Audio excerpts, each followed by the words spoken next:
Europe faces a clear and present danger, and therefore Europe has to be able to protect itself, to defend itself, as we have to put Ukraine in a position to protect itself and to push for a lasting and just peace.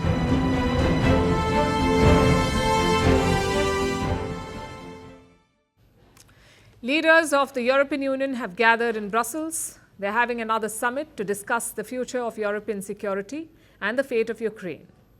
Now, you may think you've seen this before.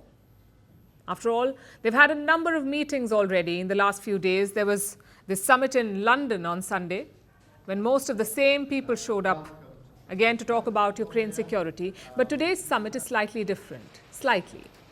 Today is just about the EU. No Britain, no Canada, just the European Union. And I mean all of the EU, including the leaders who are against aid to Ukraine. You have Hungarian Prime Minister Viktor Orbán and Slovakia's Prime Minister Robert Fico. They are in Brussels too. They are already making demands before the summit. They were making demands before the summit, threatening to derail the talks. But the other leaders seem determined to push forward. We have to take decisions. No matter are there one or two countries which are opposing every time.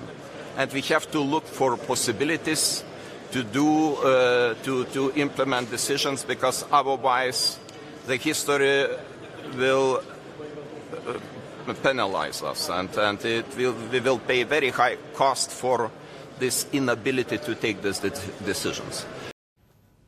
But what exactly are they going to decide on? What is their plan?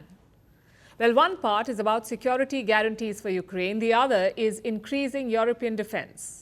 EU Commission President Ursula Von Der Leyen has a plan. She unveiled it on Tuesday. It is called the ReArm Europe Plan. ReArm Europe. It calls for the mobilization of 800 billion euros over the course of 4 years. I present today to the leaders the ReArm Europe Plan. The ReArm Europe Plan provides up to 800 billion euros for defense investment. It gives the member states fiscal space to invest in defense.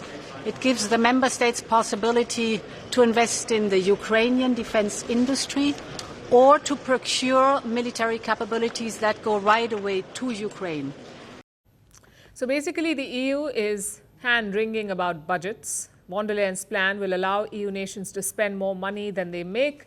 Presently, there's a limit on an EU member's budget deficit, on how much budget deficit you can have as a member of the European Union. But this limit will be increased if they spend money on defense. Ursula von der Leyen says that this could unlock 650 billion euros in public funding, provided that every EU member bothers to do this. 650 billion. The remaining 150 billion euros will be in the form of loans. Von der Leyen wants to create a new financial instrument to encourage European Union members to buy weapons together. And this makes sense. Think about it like buying wholesale. The more you buy at once, the more you save. So the new ReArm Europe plan hopes to incentivize bulk defense purchases and force EU members to work together. Let's see if they can manage that.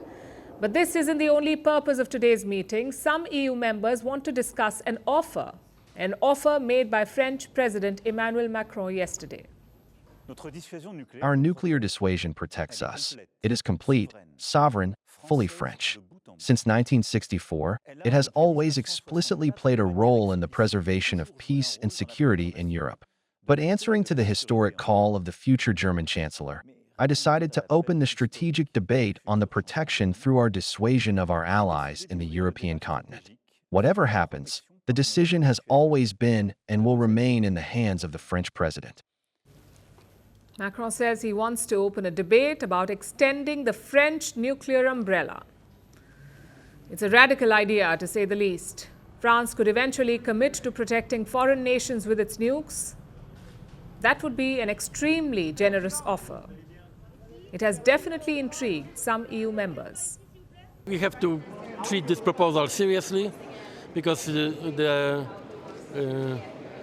must be one of our priorities to coordinate all our capacities in Europe and to build, in fact, one well-coordinated military power. This is what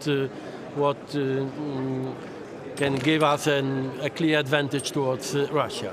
And of course, as always, details matter, but this readiness of France, this is something very promising. Now, let's be clear, this is just talk, and honestly, there is no way that Russia would allow this. But the fact that Macron even made the offer is noteworthy. It shows that the cracks are deeper than ever before. Europe is scared, and they are considering desperate actions. Merci beaucoup. Hi, how are you? Very well, thank you. Thank you for being here. Namaste, Mr. President. Bharat Kelogon, Komeri Namaste. How many people generally follow you in interviews? Typically, in a month, we have viewers up to 150 million. That's more than twice the population of France. And in the last 2 years, we had 3 billion viewers. So I say, Laurent, this is your chance to be famous. You're on Firstpost. One word to describe your equation with Prime Minister Modi. Amitié. As India and France work together, are you creating a new era of non-alignment in the technology space? India is a training superpower. 1 million engineers a year, more than all of Europe and the US combined. So we have that partnership.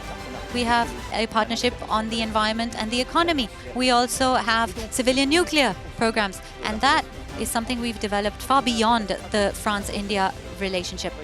So we want to work together on AI.